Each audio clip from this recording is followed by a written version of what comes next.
Okay.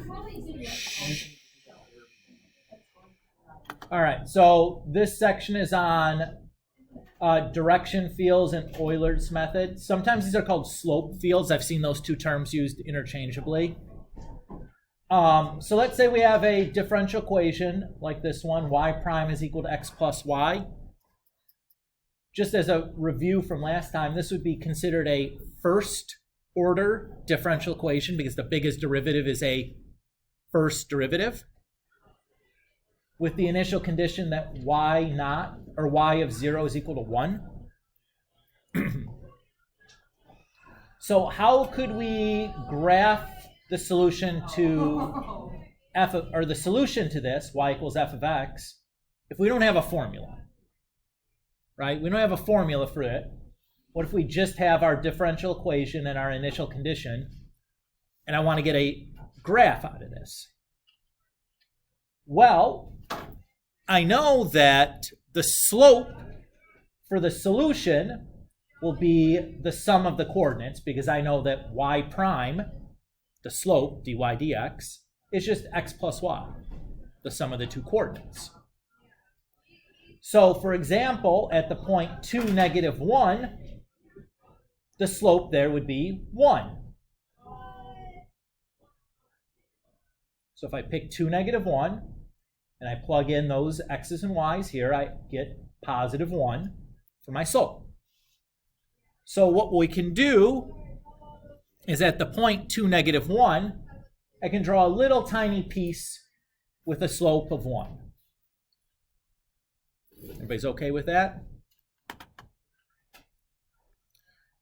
Now say we do that for like a bunch of the points. I get something that would look like this. This is called a slope field, where just like a bunch of these little, like, okay, the slope in this little instant at this little point looks like this. Is everybody okay with what I've shown you? Okay. Now that we've constructed this slope field, I can take that initial condition, which is the, what point is that condition y of 0 equals 1? What point is that? Just 0, 1, yep. So maybe like right here. So what I'm going to do then is I'm just going to use the slope field to kind of follow what's going on. And there's a graph of the solution. I'm just kind of using my eyes to follow the slope field. Paul? I would never ask you to create your own slope field. The AP will never ask you to create your own slope field. Why? How long is that going to take you to do? It's going to be like 20 minutes to get a decent slope field at minimum. Nobody's going to ever ask you to do that by hand. Gross-a-roonies. They'll give you a picture much like I've given you a picture here. Do you need something? Yeah, I just have a question of math, but if you're teaching, it's fine. Okay. Yeah, give me like 20 minutes and you can come back and I should be free. Look at me laugh. So like, there we go. Like example, what we just did. All right. So, example, again, the textbook's example says to sketch a direction field for the differential equation.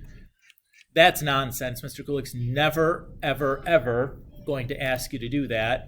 And the homework assignments I picked, I would never, ever pick an a question where asks you to create your own slope field. I think I went through carefully and made sure that I didn't pick anything that asked you to do that because gross.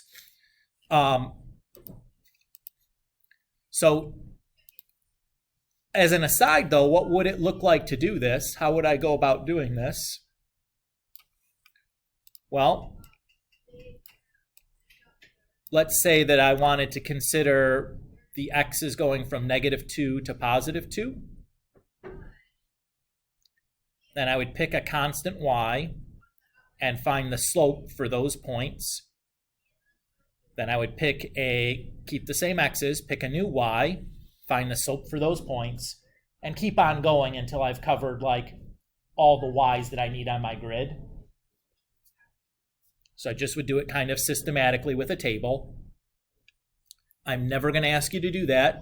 The AP will never ask you to do that.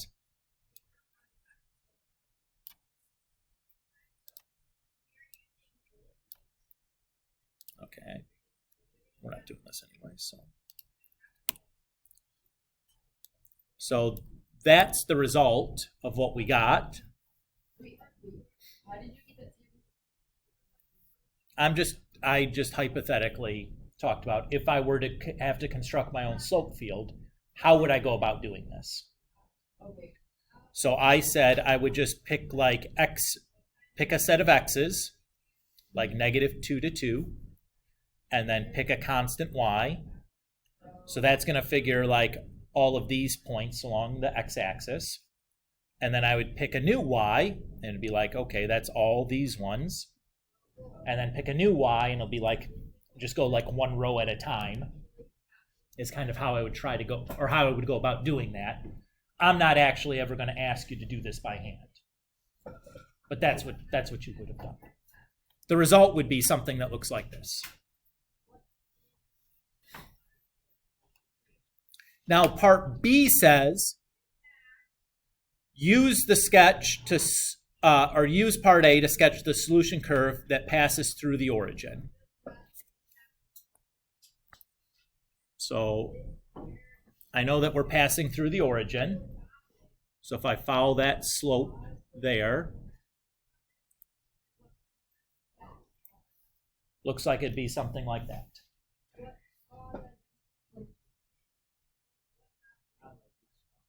Right? It's kind of a nothing to do. We're just using our eyes and just kind of matching a curve in that kind of follows the slope field. So will you like give us this graph? Yeah. Oh, okay. So like this is a problem that like we would already have this graph. Yes. Okay. You would already have a slope field. Okay. Okay. Sure. All right. So, bless you. Now, remember Euler's method from first semester? What did we use Euler's method to do? Exact value. It was an approximation, is what you're getting from an Euler's method, but it's the solution to an equation. It's a method to approximate the solution to an equation. It's probably what your calculator is using when it finds like the zeros. When you do the zero of a function, it's probably using some version of that. So what Euler's method did is it basically creates a linearization at a point and then uses that to approximate a point nearby, creates a new linearization, and like builds out essentially your curve just as a bunch of like linear piecewise segments, right? So we can do the same thing to kind of construct a graph from a differential equation. Since the differential equation will give us our slope at a specific point, we can use that to create a linearization, to approximate a nearby point, create a new linearization there, and kind of continue out doing this. So imagine that we have this example that we looked at earlier, that y prime is equal to x plus y, and then y of 0 is 1. So again, we know that at the point 0, 1, the initial condition, we have a slope of 1, because if I plug 0 and 1 in for x and y prime would be 1. So using those two conditions, the initial condition and the slope, I can create a linearization. There, the linearization, the equation is just y equals x plus 1. So I can use that then to approximate a new point on the solution curve by moving some distance left or right from that initial point 0, 1. So that distance that we move, we call that the step size. So suppose we wanted to move half a unit to the right. Paul, what's up? Why is it x plus 1? I just that's like just the point slope formula for a line. Yes.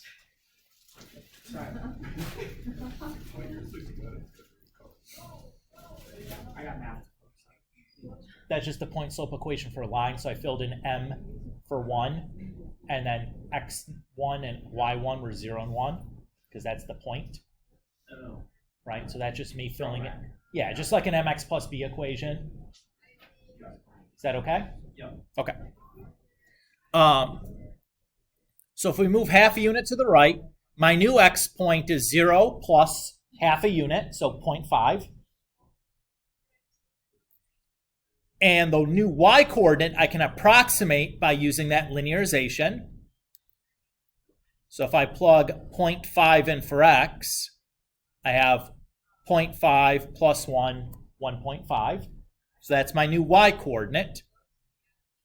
So that's a new point on my solution curve, or approximates a new point on my solution curve. And then from there, I can find a new slope and write a new linearization at this new point and continue doing this for as long as I want, right? Now, this is an approximation, right? If I want a better approximation, what can I do? What's going to be the key to getting a better approximation out of this process? More points, like smaller. The step size has to get smaller, right? The closer I move to the initial point, the better the approximation is, right? Yes. So are all these approximations contain the same family as your original? Or is there like original? Right, it's going to approximate the solution curve to this differential equation, right? Should be approximately the same shape. Now, the better or the smaller our step size, the closer our approximation is going to resemble the actual solution. How small would I need to go to get the actual solution? Infinitely small. What does this start to sound like? Calculus, right? Like this is what we do. Everything just gets infinitely small, infinitely close. We start doing this, we're now doing calculus. Is there ever like I mean, it's all about getting infinitely small, right? Okay. So basically what we're doing, if the pink line here is the actual solution curve, and we're doing this linearization, like we're getting an approximation that's going to be close to it, probably won't be exact, because we're not going to be able to do infinitely small, but that's the idea, is we're just turning our solution curve into a piecewise linear function where each piece is linear, and the length of that piece in the piecewise is really, really small. So let's formalize this into like an equation, right? So I can approximate values on the solution of the initial value problem. Y prime is equal to f of xy. So let's talk about this notation here just a little bit. So y prime is just dy dx, right? The derivative. F of xy is a function in terms of x and y. Just like we saw here, right? Where I have an x variable and a y variable in one side. Everybody's okay with that?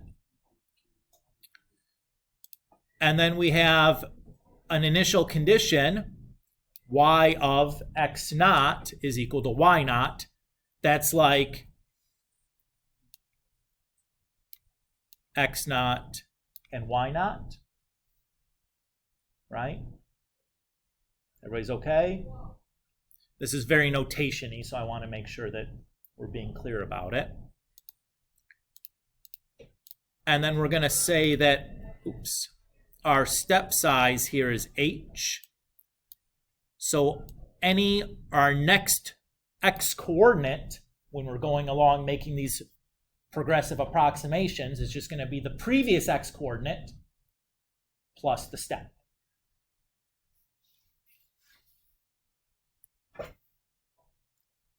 Everybody's okay with this? The notation makes sense?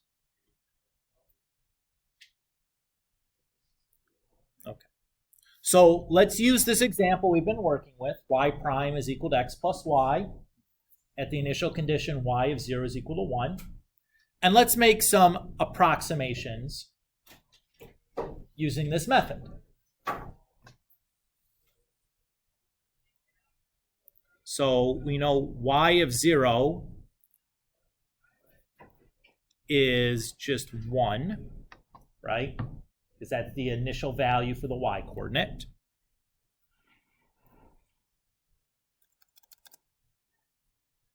Y of 1 then is going to be the previous y, which is 1, plus the step, which we're told in the problem should be 0.1, times the function evaluated at the previous points. So that is basically f of x naught comma y naught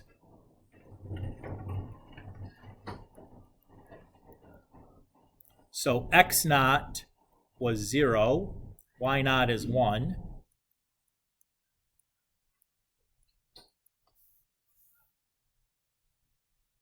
So our first value should be 1.1. Is it 0 and 1 because like the coordinates are 0? Because that's x naught and that's y naught. Yes. Is that? Yep. Okay. If I want to do a second approximation, then I'm going to take the previous y, which is 1.1, plus the step size, times f of the previous x. Oh, I'm sorry. The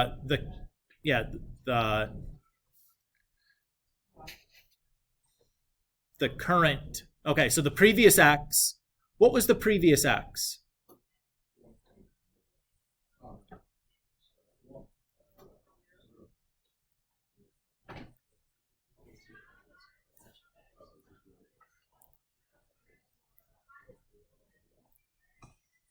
Zero plus 0.1.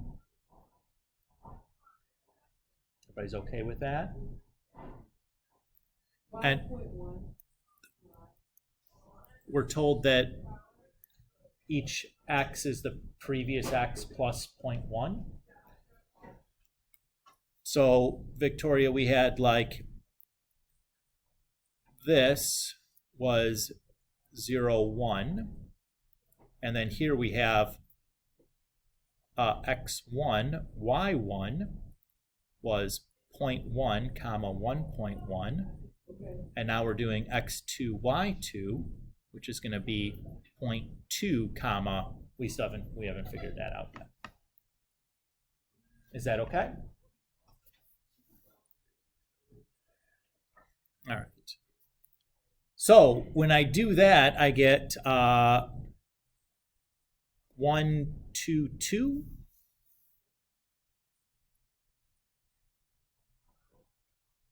And I can just kind of continue doing this, right, for as long as I'd like, and build out as much of the approximate solution as I'd like. Does that feel okay to you guys on what we did here? That we're just finding a point and then using that point as the initial condition for the next point. And just continuing on to build out these points. Should we do one more? Let's do one more. So y3 should be, what's my previous y? Okay. And then what's the step? Okay. And then what's the previous x? And then the previous y. And when I do that, I get,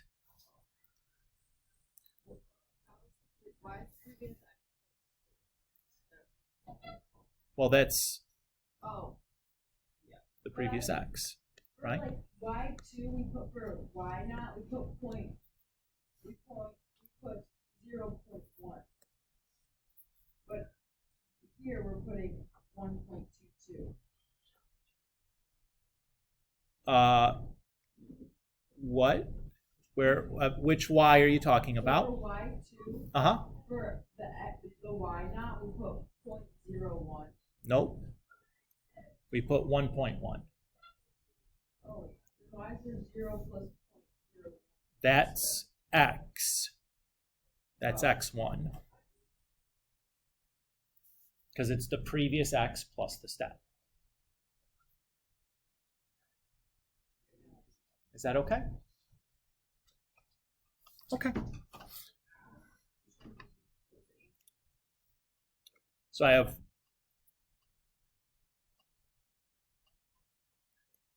So what do we have here? We have 0.3 comma 1362.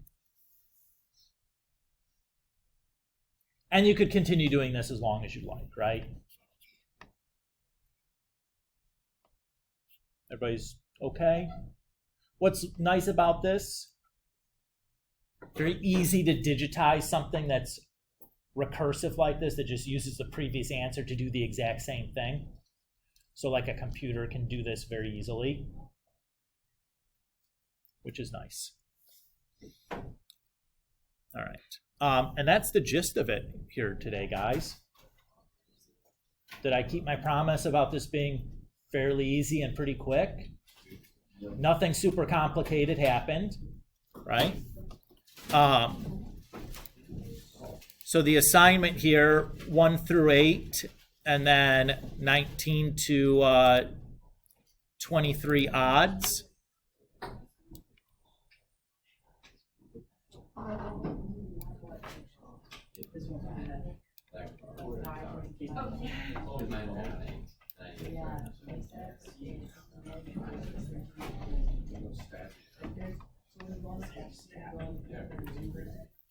You want to run through a couple of these homework problems together to get started?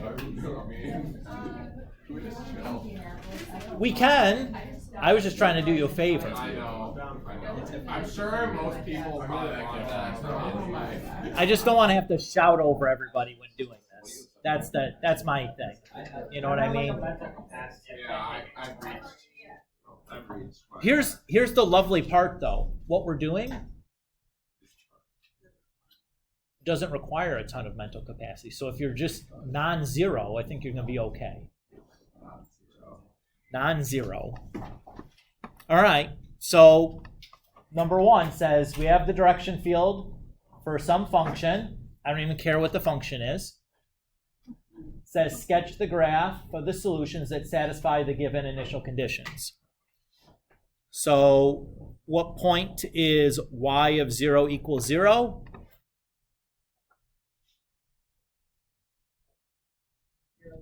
That's the origin. Mm-hmm. And so I'm just going to kind of follow this. So it's going to look something like that. So that's for number 1. That's part A, part 1. Okay. If I have 0.5, that's here.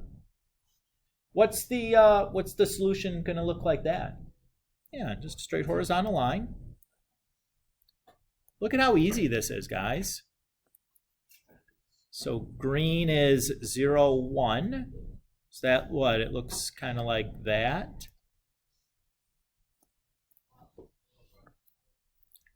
And then 0.6 is probably here-ish.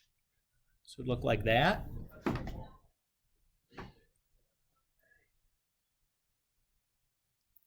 Woo! That wasn't bad. Oh, yeah. In part B, where it asks for the equilibrium solutions, it's asking for, what are we looking, what's an equilibrium solution? It's where the slope is 0, right? Because that would be nothing is changing. It's at equilibrium. What values of y are going to give us slope 0? Looks like 0.5 and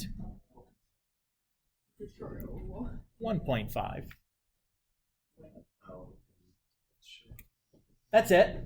Nothing to do. No math to do. Just looking and understanding. Just vocab and pictures. We're usually pretty good at that.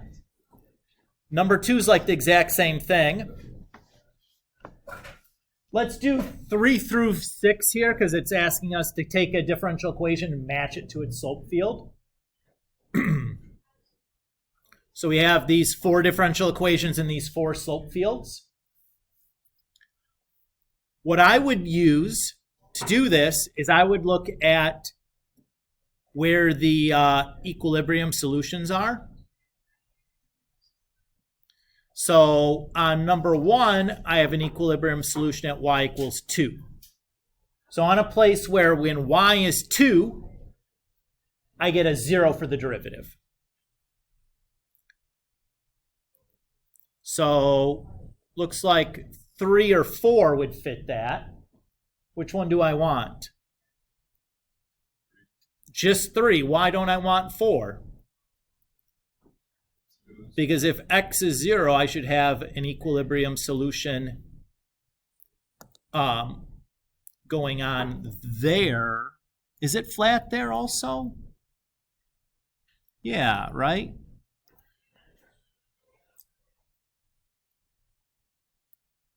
Everybody agree?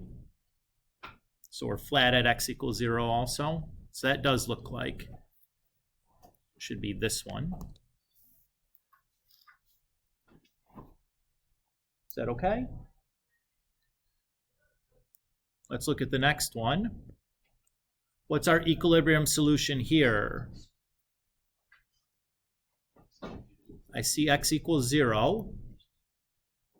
And probably y equals 0 it looks like it's flattening out at. You guys buy that?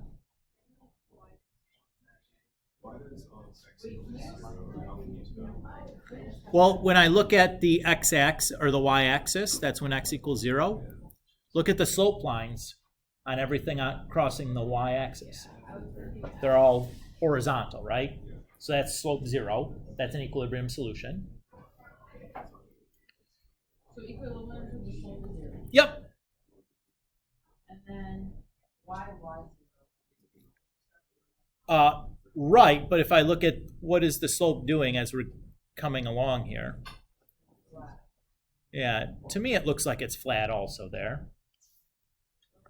Which reeks of number 6, because I know that sine of 0 is 0. And I also love that I'm seeing kind of like wavy stuff in there, which reeks of sine and cosine to me. So I feel pretty good about that. So then is your answer just x is 0, y 0? No, I'm pairing the slope field to the equation, to the differential equation.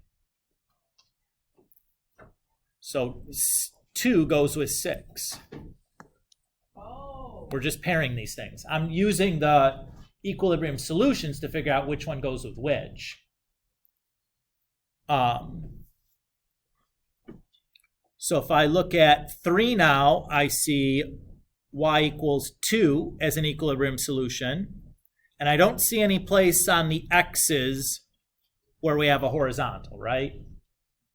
So this one must be that very first one that was just as an equilibrium solution at y equals 2. And by process of elimination then, this one at the end should be that one. Which again makes sense to me. I don't see any equilibrium solutions, but if I look right down through here, that's a slope 1. If x and y are I'm sorry, that's a slope of -1. If x and y are opposite coordinates, right, like 1, -1, 2, -2, 3, -3, and I plug those in up here, I just get -1 every time because the x plus y is going to give me 0. So I feel good about that.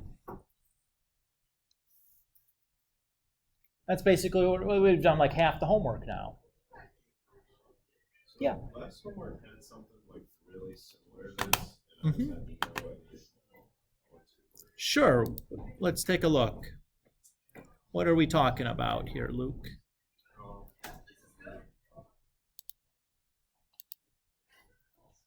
It was 13. 13. Okay.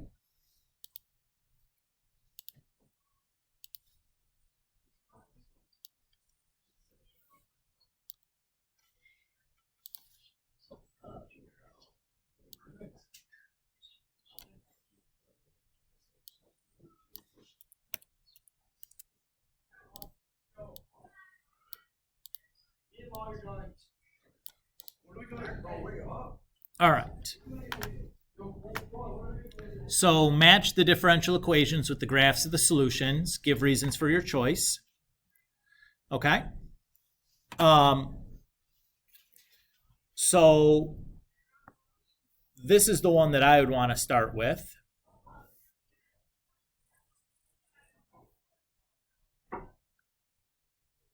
Because I see here that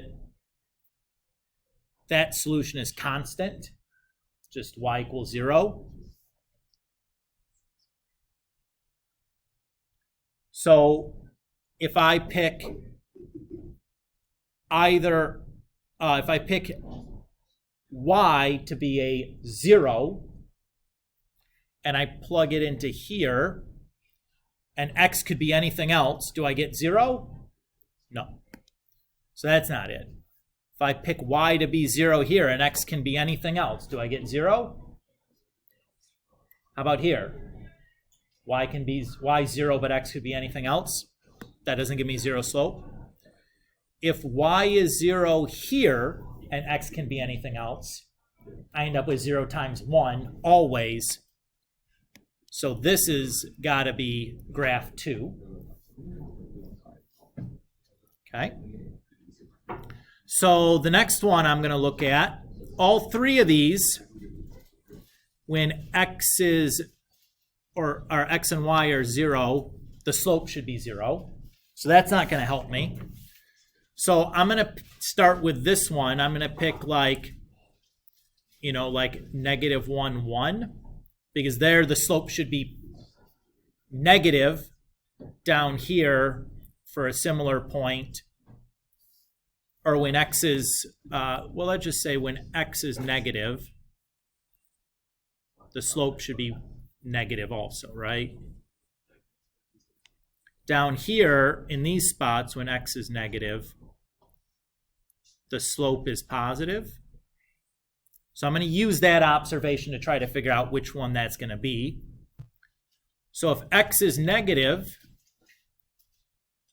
in here, when I square it, that's going to give me a positive number. Y squared is always going to be positive. We're adding positive things together. That's always got to be positive. So I know that's not it. If I take this one, though, the exponent will always be is something squared minus something squared. Whatever, the output of an exponential is always a positive number, though. But I'm multiplying it by x. So if I have something always positive multiplied by a negative, that's got to be a negative. So this one, I'm pretty convinced, has to be the graph for 1. Now the tricky part is going to be figuring out how to tell the difference between A and C, because boy howdy, those look pretty similar, right? So what I'm going to be doing here is I'm going to try to see, this looks like it has like some kind of asymptotic behavior. This one looks unbounded. So that actually makes it easy, because I see that as this is getting, the denominator is getting infinitely big, the slope should be going to 0, which is what we're seeing down here. If x and y can get as big as they want, this slope is going to continue growing without bound, which is what we're seeing down there. We're getting steadily steeper and steeper and steeper. So that's what I'm doing on this. I'm just kind of like playing around with like, okay, what's different about these graphs here? Can I just plug this stuff in and kind of make some, you know, like back of the envelope, like pseudo calculation to kind of justify that to myself? Does that feel okay? And again, I did very little actual like symbol pushing. I just kind of looked at it and thought about it. Ideally, this should be easy once you like are clear as to like, okay, that's the way I need to think about it. I see. But there's nothing super complicated about what we did there, right? Just kind of used our noggins. Cool. All right.